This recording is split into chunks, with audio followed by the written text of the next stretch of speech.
Está no ar o Guerra e Paz. General Almeida, hoje começamos por analisar uma declaração de Donald Trump sobre o conflito da Ucrânia. Diz o presidente americano que, se não fosse ele, a Rússia tinha ficado com toda a Ucrânia. Que tese é esta de Trump? É uma resposta de Trump ao que, desde ontem, anteontem, vários líderes europeus têm o receio que a NATO possa estar, de facto, em causa se os americanos quiserem tomar a Groenlândia à força. Trump diz que nunca falhou com a NATO é que falha com os Estados Unidos. Isso, para já, é de uma grande ingratidão e de uma grande ignorância histórica. A única vez que o artigo 5º do Tratado de Washington foi ativado foi precisamente para defender os Estados Unidos, depois do 11 de setembro. Sim, é verdade que os Estados Unidos são o grande aliado da NATO, o grande contribuidor militar da NATO, 70% de despesas militares, e sim, é verdade que Trump está, isso sim, a pôr em causa a continuação dessa aliança, sobretudo pela forma agressiva como está a abordar a questão da Groenlândia. Trump volta a dizer que com ele evitou que Putin tomasse toda a Ucrânia, o que também é completamente falso. Com ele, os Estados Unidos deixaram de apoiar diretamente a Ucrânia, essa é que é a verdade. Continuamos a falar do tema principal dos últimos dias, a política externa americana. Na Venezuela, um primeiro efeito interno da captura de Nicolás Maduro. Hoje mesmo a nova presidente do país demitiu o general que tinha a tarefa de proteger o ex-presidente. Podemos dizer que está encontrado o responsável pelas coisas terem corrido mal para Nicolás Maduro, ou foi preciso arranjar uma espécie de bode expiatório? Nunca saberemos, ou se calhar só daqui a muito tempo vamos saber. Pedro, o que sabemos é que internamente, na narrativa interna em Caracas, é isso que está a acontecer. Este senhor que estamos a ver à minha esquerda no ecrã, o general Marcano Tabata, era o chefe da Guarda de Honra Presidencial de Maduro e o diretor dos serviços de contra-inteligência militar. Ora, ele tinha como missão proteger Maduro e, naturalmente, fica como o elo mais fraco, eu diria, o bode expiatório do que pudesse acontecer. A tese é que ele, misteriosamente, na noite de sábado para domingo, horas antes do ataque americano, enfim, fez desligar os protocolos de defesa aérea de Forte Yuna, um dos pontos, como sabes, atingidos pelos americanos na operação especial. Aparentemente, Delcy Rodrigues não só o demitiu, como o mandou deter. Naturalmente que tudo isto está muito em nevoeiro, porque a ideia forte que fica, Pedro, é que Delcy Rodrigues está, no fundo, a jogar em dois tabuleiros, está com duas caras. Aparentemente está a colaborar com os americanos, mas internamente aumenta a diabolização em relação ao ataque a Maduro. E é a distância, pelo menos naquilo que nos é dado a ver, que os Estados Unidos continuam a impor condições à Venezuela, dizem como vai o país funcionar a partir de agora, querem ver cortados também todos os laços entre o regime de Caracas e os seus principais aliados, ou ex-aliados, já não sabemos. Estamos a falar da China, da Rússia, de Cuba e também do Irão. Curiosamente, os países dos quais a Venezuela dependia até agora para vender o seu petróleo. É verdade, e se há muito que não sabemos do que se está a passar, continua a ser surreal o que desde sábado se passa em Caracas. Parecia um golpe de Estado promovido pelos americanos. Depois, enfim, golpe de Estado não é certamente, porque a número 2 de Maduro é agora a presidente e toda a outra estrutura se mantém aparentemente, incluindo o seu irmão Jorge Rodrigues como presidente do Parlamento. Ambos eram dois dos principais líderes políticos dos herdeiros do chavismo. Os outros dois, mais militares, Padrinho na defesa e Diosdado Cabello, ministro do Interior, também continuam. Só, de facto, caiu o próprio Maduro por ter sido detido e capturado, enfim, pelos americanos. Dito isto, há muitas coisas então que não sabemos. Não foi uma mudança de regime, mas poderá vir a ser algo do género, tendo em conta o que Rubio disse que há 3 fases no plano americano para a Venezuela: a estabilização, a recuperação e depois a transição.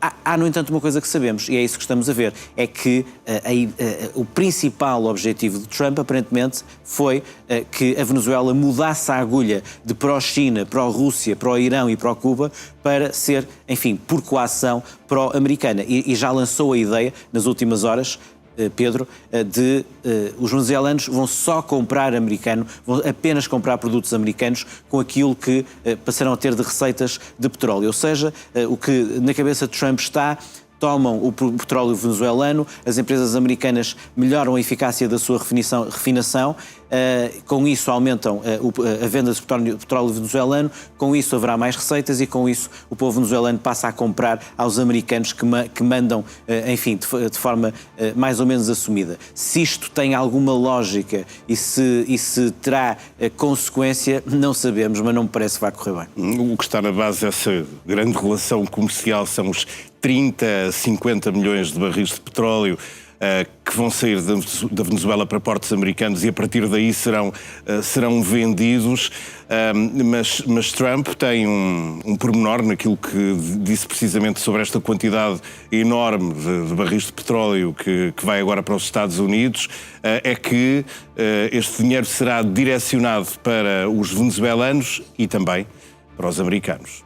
É verdade, e portanto aparentemente o que está em jogo no interesse americano é algo que há dias não faria qualquer sentido, está completamente à margem do direito internacional e da legalidade internacional, é uma violação da soberania interna venezuelana, aparentemente está a ser feito com a cumplicidade de quem se manteve no poder em Caracas, vamos ver até quanto tempo e se é que quem se mantém no poder se vai manter por muito tempo, porque essa tal ideia de transição depois da recuperação que Rubio lança aponta aparentemente para que depois haja uma transição política, sabe-se lá para quem, porque entretanto, como já vamos ver a seguir, parece que Trump tirou o tapete a Corina Machado. Ora, estes 30 a 50 milhões de barris que os venezuelanos darão aos Estados Unidos é no pressuposto de que aumentará então a capacidade de produção da Venezuela e isso terá também consequências nos mercados internacionais. Não sabemos para já que o dinheiro resultante da venda desse petróleo será exclusivamente utilizado na compra pelos venezuelanos de produtos norte-americanos. Hoje mesmo o preço do petróleo estava a descer, a cair mais de 1%, ontem já tinha acontecido o mesmo, os mercados estão a reagir no fundo como Donald Trump queria, basicamente. Germano, os Estados Unidos sabem muito bem o que fazer para colocar o crudo no valor mais baixo, no preço mais baixo possível. É verdade, e como ontem aqui dizia, Pedro, os mercados não têm moral política, nem sequer são imorais, não têm esse julgamento de valor, são amorais e, portanto, leem uma perspectiva, uma situação. E a perspectiva é que, com empresas americanas a entrar em força, com investimento fortíssimo americano na melhoria da infraestrutura, Trump fala em $1.000 milhões para melhorar essa infraestrutura, para criar condições para a Chevron, que nunca, na verdade, saiu totalmente da Venezuela, mas também para a ExxonMobil e a Conoco entrarem. Os CEOs dessas três grandes petrolíferas americanas vão reunir na sexta-feira com o secretário da Energia, Chris Wright, e há uns dias também já falaram com o próprio Trump. Ora, perante essa perspectiva, os americanos estão também a sinalizar aos mercados que vai haver um aumento da disponibilidade nos mercados. Isso, portanto, está a levar a uma redução do preço. Como ontem aqui te dizia, perante isso, e perante também não sabemos o que é que se vai passar também nos próximos meses no Irão, falámos ontem com o Eduardo Correia sobre isso, numa eventual perspectiva de uma queda do regime dos ayatollahs ainda este ano, e depois com uma mudança política que possa ser mais favorável aos Estados Unidos, o que vemos é que os americanos podem ter, durante este ano, uma situação de grande controle do petróleo mundial. Os Estados Unidos são o maior produtor de petróleo neste momento, como sabes, enfim, dominando parte também da Venezuela e, quem sabe, mais tarde do Irão, poderiam levar a uma situação de domínio em relação aos seus rivais Rússia e China. Deixa-me só dizer, em relação a essa perspectiva de rivais, que, como vou desenvolver depois a seguir contigo, há aqui, eu acho, uma necessidade de um aditamento, de uma adenda no conceito de estratégia de segurança nacional americano, porque lá está dito que a Rússia só é uma ameaça para os europeus, assim nós o achamos, para os Estados Unidos não é. Bom, então se não era uma ameaça, porque é que agora há uma necessidade de retirar a Rússia da equação na Venezuela ou, como também na questão da Groenlândia? Há aqui uma certa contradição, uma certa confusão conceptual dos americanos. E com um petroleiro russo apresado aqui pelo meio, já falaremos disso mais à frente. Temos ainda a situação política da Venezuela que nos deixa muitas dúvidas. Ontem a líder da oposição, Maria Corina Machado, deu uma entrevista a dizer que quer liderar o governo do país, quer regressar o mais prontamente possível e já acena com o prémio Nobel que ganhou, diz que o quer partilhar com Donald Trump. Ela ainda tem, de facto, uma palavra a dizer em todo este processo ou já não conta para os Estados Unidos, nem agora nem no futuro? Está a tentar, pelo menos, não é? Mas a ideia que fica nestes dias é que ficou ultrapassada. Trump tirou-lhe o tapete por despeito, aparentemente. E se podemos encontrar aqui razões históricas, estratégicas para o que os americanos fizeram na Venezuela, e eu acho até que se pode encontrar, não na legalidade, mas no racional, temos que colocar muito do que é a parte individual e a vaidade e o ego de Donald Trump.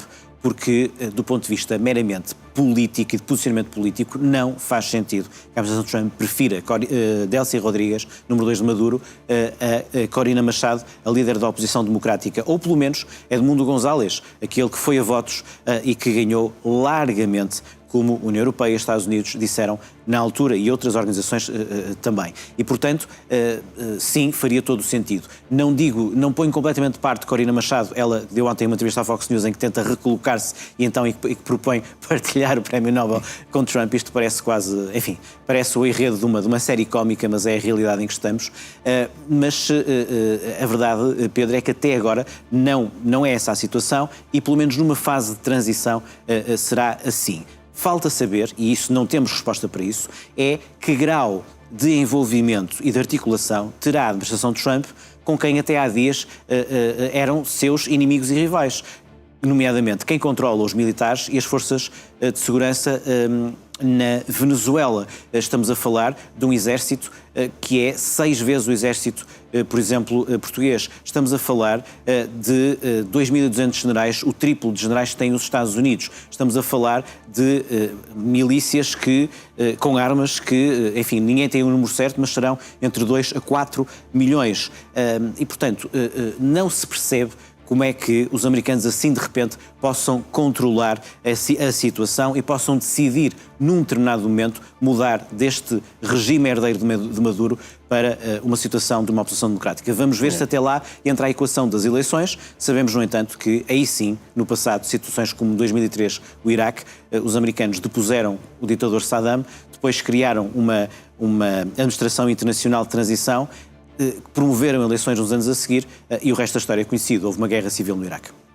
Entretanto, e para enriquecer ainda mais esta realidade que parece alternativa, mas não o é, os Estados Unidos apresaram 2 navios petroleiros, um deles nas Caraíbas, outro foi apreendido já no Atlântico Norte, perto do Reino Unido. A Rússia está furiosa, tinha até enviado um submarino para proteger a sua embarcação.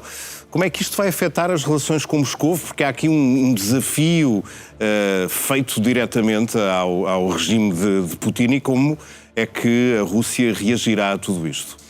Bom, é das situações nos últimos dias mais significativas, mas também muito nebulosas, nessa grande nebulosa que é a relação entre Estados Unidos e Rússia. Como já a seguir, quando estiveres aqui comigo, Pedro, vamos falar, desde 2019, que possivelmente está em equação entre Trump e Putin, não só a questão da Venezuela como da Ucrânia, e como isso pode ter uma relação entre a relação de forças dos dois, mas a verdade é que esta situação dos Estados Unidos com a Rússia, para já tem esse lado também um pouco cómico da Rússia ter alegado o direito internacional em relação aos Estados Unidos não poderem fazer isso ao seu navio.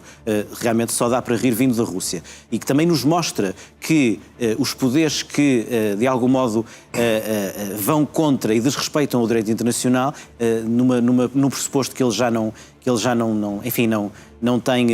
está em vigor, mas quando lhes interessa, aí alegam o direito internacional, o que também nos mostra um momento de transição em que estamos. A situação aparentemente tem a ver com a ligação à Venezuela e ao bloqueio ao petróleo venezuelano, nos 2 casos, mas no caso do navio com pavilhão russo, naturalmente que há também aqui uma assertividade americana junto da Rússia a dizer que são eles que mandam ali naquela região. Vamos ver o que é que isto vai dar. Sinceramente, não acho que vá ter grandes consequências na relação entre Estados Unidos e Rússia, que nos momentos certos, mesmo quando os eventos não pareça, estão, enfim, com uma proximidade que não é favorável, por exemplo, à Europa em relação à questão da Ucrânia.